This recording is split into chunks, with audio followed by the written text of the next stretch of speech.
So let tyrants tremble throughout the world. Representative government is stronger than dictatorship, not in spite of, but because of their differences and debates. Free peoples are more efficient and more prosperous than the enslaved. Right will prevail over might, law over anarchy and oppression. Mr. Speaker, my lords, ladies and gentlemen, I am constrained to add a personal, but not, I hope, an egotistical note. Clad in my father's gown, it is my privilege to welcome to the Palace of Westminster the President of my mother's country, my lords, ladies and gentlemen, Mr. President Reagan.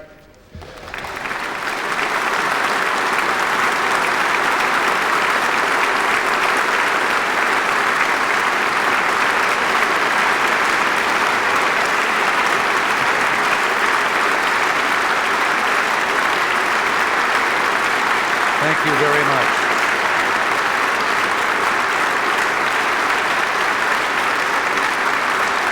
Thank you.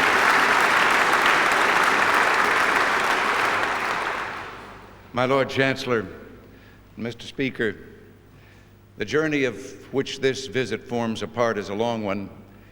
Already it has taken me to two great cities of the West, Rome and Paris, and to the Economic Summit at Versailles.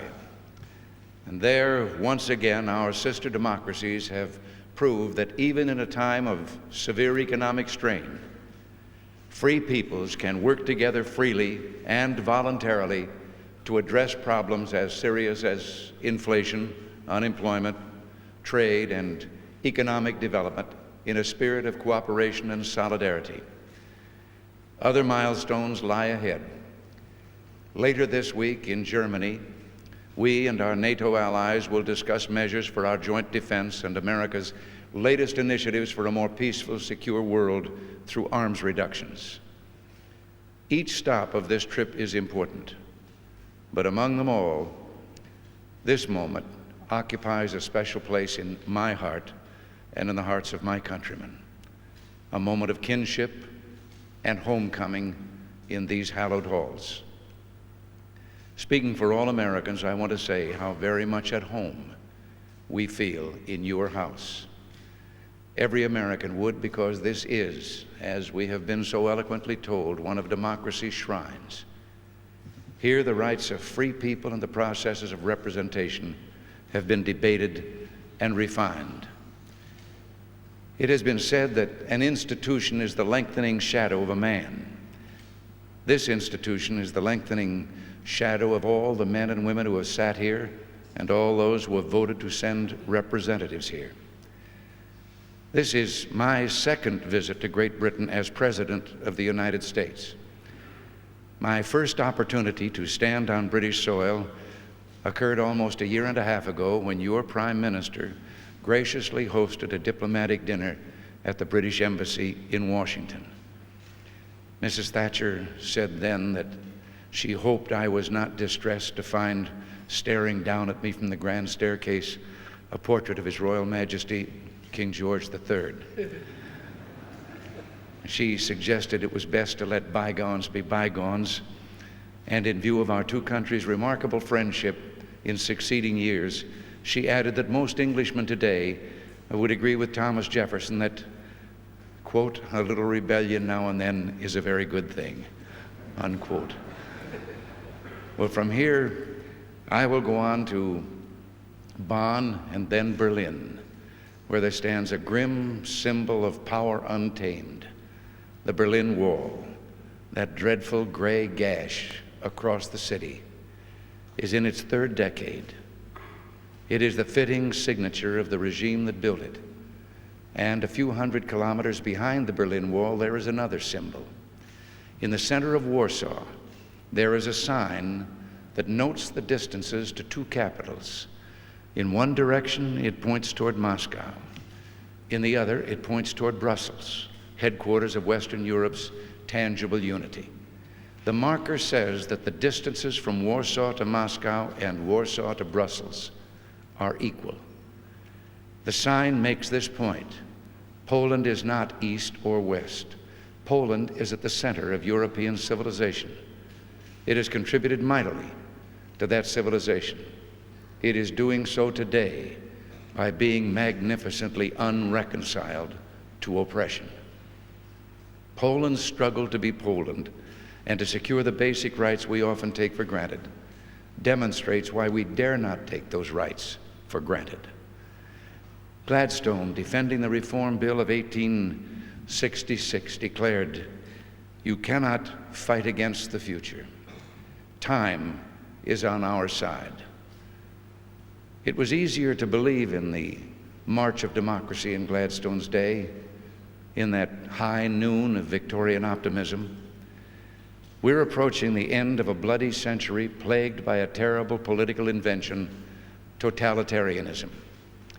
Optimism comes less easily today, not because democracy is less vigorous, but because democracy's enemies have refined their instruments of repression. Yet optimism is in order, because day by day, democracy is proving itself to be a not at all fragile flower. From Stettin on the Baltic to Varna on the Black Sea, the regimes planted by totalitarianism have had more than 30 years to establish their legitimacy. But none, not one regime, has yet been able to risk free elections. Regimes planted by bayonets do not take root. The strength of the solidarity movement in Poland demonstrates the truth told in an underground joke in the Soviet Union. It is that the Soviet Union would remain a one-party nation even if an opposition party were permitted, because everyone would join the opposition party.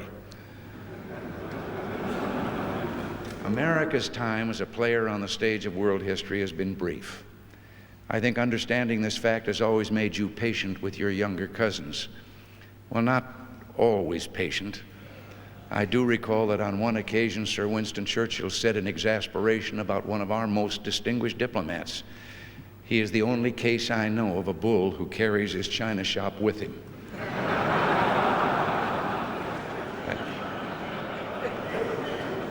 But witty as Sir Winston was, he also had that special attribute of great statesmen, the gift of vision, the willingness to see the future based on the experience of the past. It is this sense of history, this understanding of the past, that I want to talk with you about today.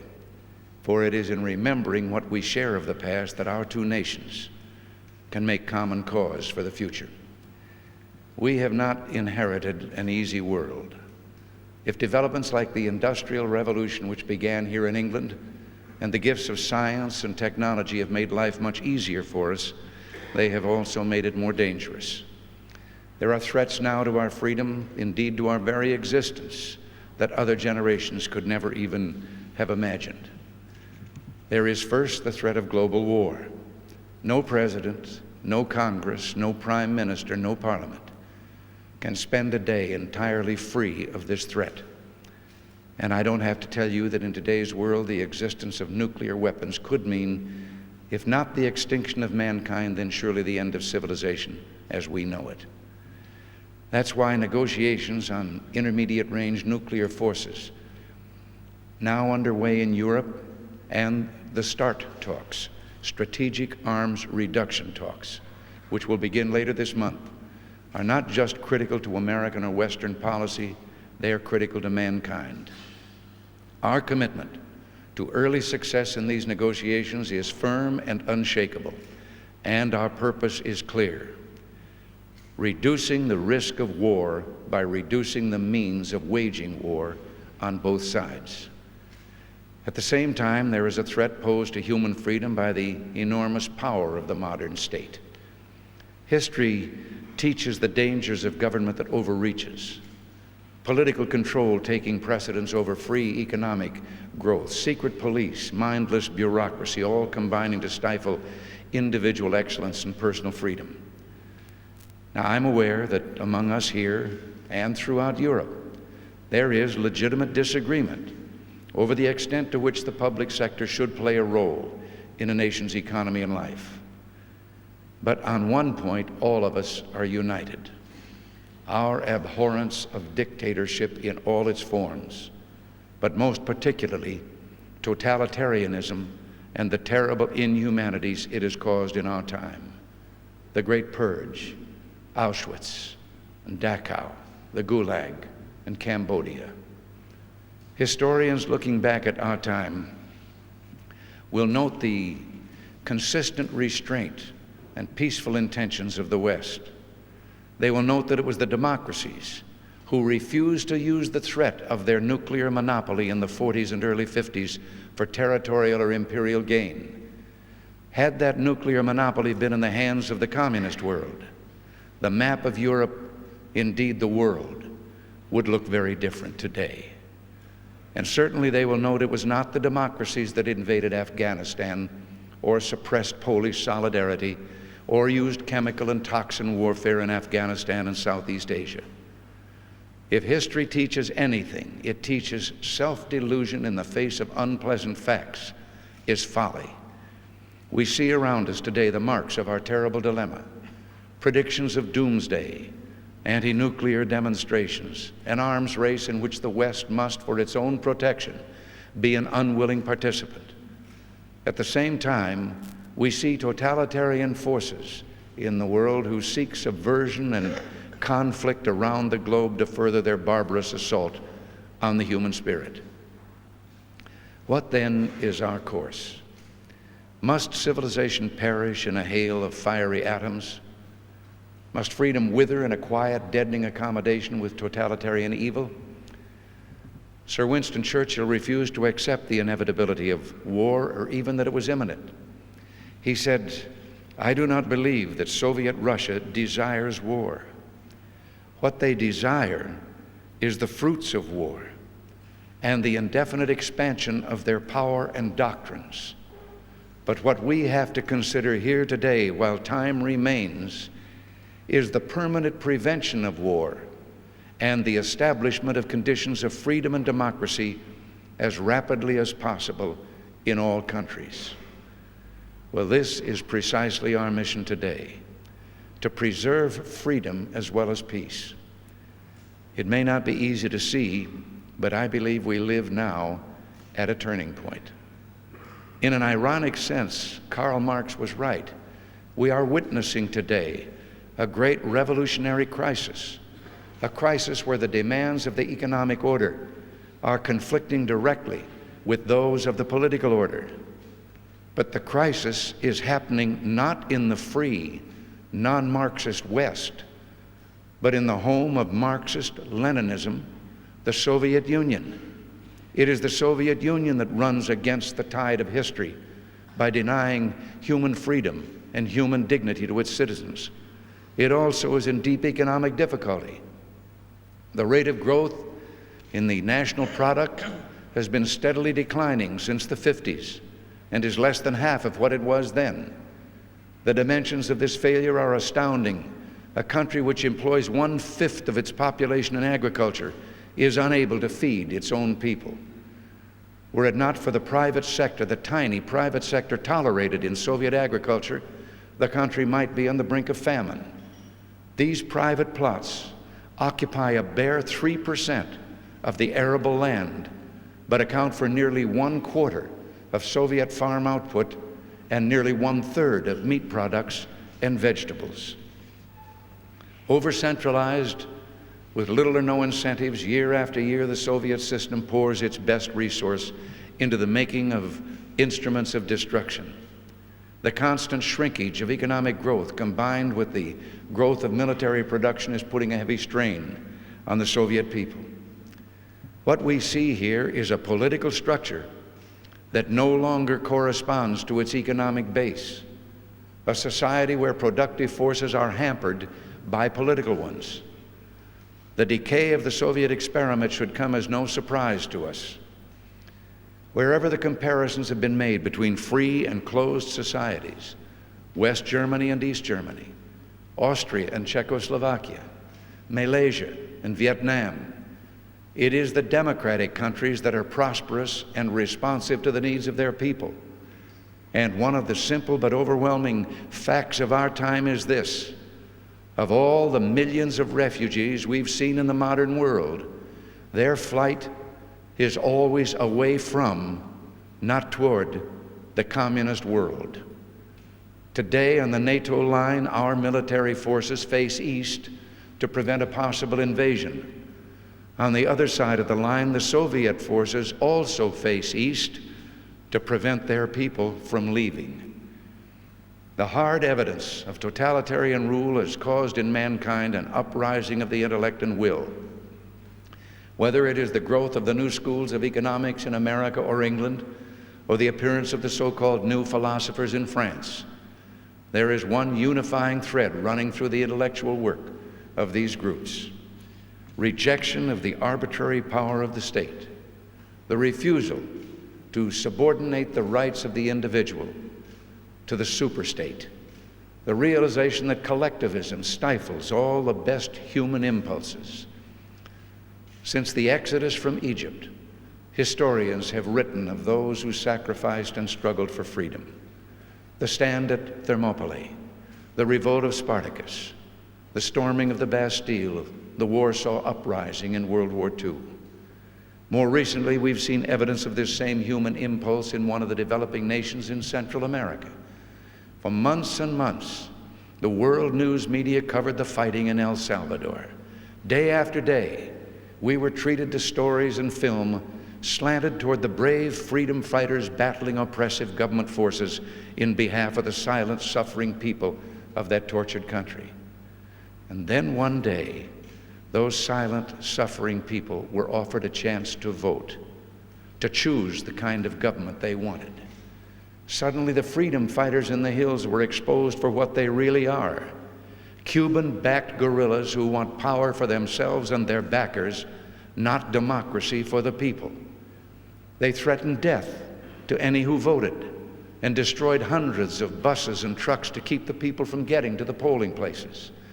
But on election day, the people of El Salvador, an unprecedented 1.4 million of them, braved ambush and gunfire and trudged for miles to vote for freedom.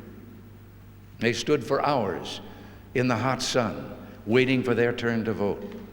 Members of our Congress who went there as observers told me of a woman who was wounded by rifle fire on the way to the polls, who refused to leave the line to have her wound treated until after she had voted. A grandmother who had been told by the guerrillas she would be killed when she returned from the polls. And she told the guerrillas, "You can kill me, you can kill my family, kill my neighbors, but you can't kill us all." The real freedom fighters of El Salvador turned out to be the people of that country, the young, the old, the in-between. Strange, but my own country, there's been little, if any, news coverage of that war since the election. Now, perhaps they'll say it's, well, because there are newer struggles now on distant islands in the South Atlantic. Young men are fighting for Britain. And yes, voices have been raised protesting their sacrifice for lumps of rock and earth so far away. But those young men aren't fighting for mere real estate. They fight for a cause, for the belief that armed aggression must not be allowed to succeed, and the people must participate in the decisions of government.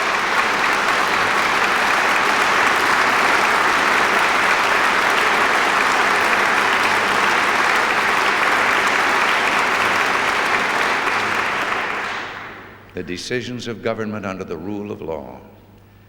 If there had been firmer support for that principle some 45 years ago, perhaps our generation wouldn't have suffered the bloodletting of World War II. In the Middle East now, the guns sound once more, this time in Lebanon, a country that for too long has had to endure the tragedy of civil war, terrorism, and foreign intervention and occupation. The fighting in Lebanon on the part of all parties must stop, and Israel should bring its forces home. But this is not enough. We must all work to stamp out the scourge of terrorism that in the Middle East makes war an ever-present threat. But beyond the trouble spots lies a deeper, more positive pattern. Around the world today, the democratic revolution is gathering new strength. In India, a critical test has been passed with the peaceful change of governing political parties. In Africa, Nigeria is moving into remarkable and unmistakable ways to build and strengthen its democratic institutions. In the Caribbean and Central America, 16 of 24 countries have freely elected governments. And in the United Nations, 8 of the 10 developing nations which have joined that body in the past 5 years are democracies. In the communist world as well, man's instinctive desire for freedom and self-determination surfaces again and again. To be sure, there are grim reminders of how brutally the police state attempts to snuff out this quest for self-rule. 1953 in East Germany, 1956 in Hungary, 1968 in Czechoslovakia, 1981 in Poland. But the struggle continues in Poland, and we know that there are even those who strive and suffer for freedom within the confines of the Soviet Union itself. How we conduct ourselves here in the Western democracies will determine whether this trend continues. No, democracy is not a fragile flower. Still, it needs cultivating. If the rest of this century is to witness the gradual growth of freedom and democratic ideals, we must take actions to assist the campaign for democracy. Some argue that we should encourage democratic change in right-wing dictatorships, but not in communist regimes. Well, to accept this preposterous notion, as some well-meaning people have, is to invite the argument that once countries achieve a nuclear capability, they should be allowed an undisturbed reign of terror over their own citizens. We reject this course. As for the Soviet view, Chairman Brezhnev repeatedly has stressed that the competition of ideas and systems must continue, and that this is entirely consistent with relaxation of tensions and peace. Well, we ask only that these systems begin by living up to their own constitutions, abiding by their own laws, and complying with the international obligations they have undertaken. We ask only for a process, a direction, a basic code of decency, not for an instant transformation. We cannot ignore the fact that even without our encouragement, there has been and will continue to be repeated explosions against repression and dictatorships. The Soviet Union itself is not immune to this reality. Any system is inherently unstable that has no peaceful means to legitimize its leaders. In such cases, the very repressiveness of the state ultimately drives people to resist it, if necessary, by force. While we must be cautious about forcing the pace of change, we must not hesitate to declare our ultimate objectives and to take concrete actions to move toward them. We must be staunch in our conviction that freedom is not the sole prerogative of a lucky few, but the inalienable and universal right of all human beings. So states the United Nations Universal Declaration of Human Rights, which, among other things, guarantees free elections. The objective I propose is quite simple to state: to foster the infrastructure of democracy, the system of a free press, unions, political parties, universities, which allows a people to choose their own way, to develop their own culture, to reconcile their own differences through peaceful means. This is not cultural imperialism. It is providing the means for genuine self-determination and protection for diversity. Democracy already flourishes in countries with very different cultures and historical experiences. It would be cultural condescension, or worse, to say that any people prefer dictatorship to democracy. Who would voluntarily choose not to have the right to vote, decide to purchase government propaganda handouts instead of independent newspapers, prefer government to worker-controlled unions, opt for land to be owned by the state instead of those who till it, want government repression of religious liberty, a single political party instead of a free choice, a rigid cultural orthodoxy instead of democratic tolerance and diversity. Since 1917, the Soviet Union has given covert political training and assistance to Marxist-Leninists in many countries. Of course, it also has promoted the use of violence and subversion by these same forces. Over the past several decades, West European and other social democrats, Christian democrats, and leaders have offered open assistance to fraternal political and social institutions to bring about peaceful and democratic progress. Appropriately, for a vigorous new democracy, the Federal Republic of Germany's political foundations have become a major force in this effort. We in America now intend to take additional steps, as many of our allies have already done, toward realizing this same goal.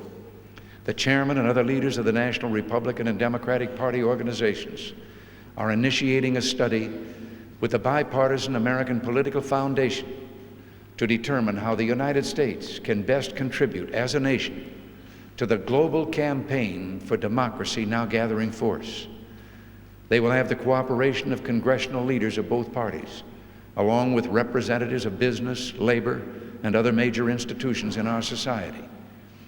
I look forward to receiving their recommendations and to working with these institutions and the Congress in the common task of strengthening democracy throughout the world. It is time that we committed ourselves as a nation in both the public and private sectors to assisting democratic development. We plan to consult with leaders of other nations as well. There is a proposal before the Council of Europe to invite parliamentarians from democratic countries to a meeting next year in Strasbourg. That prestigious gathering could consider ways to help democratic political movements. This November in Washington, there will take place an international meeting on free elections. And next spring, there will be a conference of world authorities on constitutionalism and self-government, hosted by the Chief Justice of the United States. Authorities from a number of developing and developed countries, judges, philosophers, and politicians with practical experience have agreed to explore how to turn principle into practice and further the rule of law. At the same time, we invite the Soviet Union to consider with us how the competition of ideas and values which it is committed to support can be conducted on a peaceful and reciprocal basis. For example, I am prepared to offer President Brezhnev an opportunity to speak to the American people on our television if he will allow me the same opportunity with the Soviet people.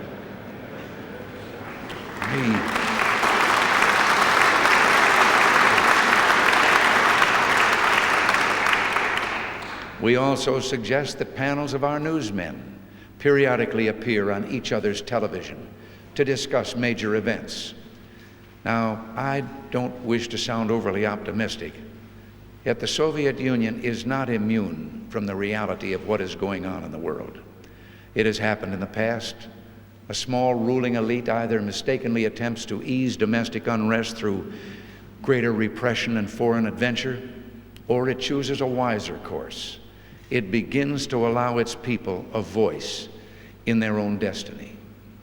Even if this latter process is not realized soon, I believe the renewed strength of the democratic movement, complemented by a global campaign for freedom, will strengthen the prospects for arms control and a world at peace.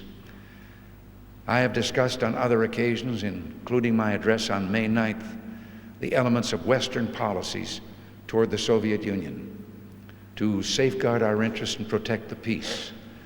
What I'm describing now is a plan and a hope for the long term, the march of freedom and democracy, which will leave Marxism, Leninism on the ash heap of history as it has left other tyrannies which stifle the freedom and muzzle the self-expression of the people. And that's why we must continue our efforts to strengthen NATO, even as we move forward with our zero-option initiative in the negotiations on intermediate-range forces and our proposal for a 1/3 reduction in strategic and ballistic missile warheads. Our military strength is a prerequisite to peace, But let it be clear, we maintain this strength in the hope it will never be used. For the ultimate determinant in the struggle that's now going on in the world will not be bombs and rockets, but a test of wills and ideas, a trial of spiritual resolve, the values we hold, the beliefs we cherish, the ideals to which we are dedicated. The British people know that given strong leadership, time, and a little bit of hope, the forces of good ultimately rally and triumph over evil. Here among you is the cradle of self-government, the mother of parliaments. Here is the enduring greatness of the British contribution to mankind, the great civilized ideas, individual liberty, representative government, and the rule of law under God. I've often wondered about the shyness of some of us in the West about standing for these ideals that have done so much to ease the plight of man and the hardships of our imperfect world. This reluctance to use those vast resources at our command reminds me of the elderly lady whose home was bombed in the Blitz. As the rescuers moved about, they found a bottle of brandy she'd stored behind the staircase, which was all that was left standing. And since she was barely conscious, one of the workers pulled the cork to give her a taste of it. She came around immediately and said, "Here, there, now put it back. That's for emergencies." Well, the emergency is upon us. Let us be shy no longer.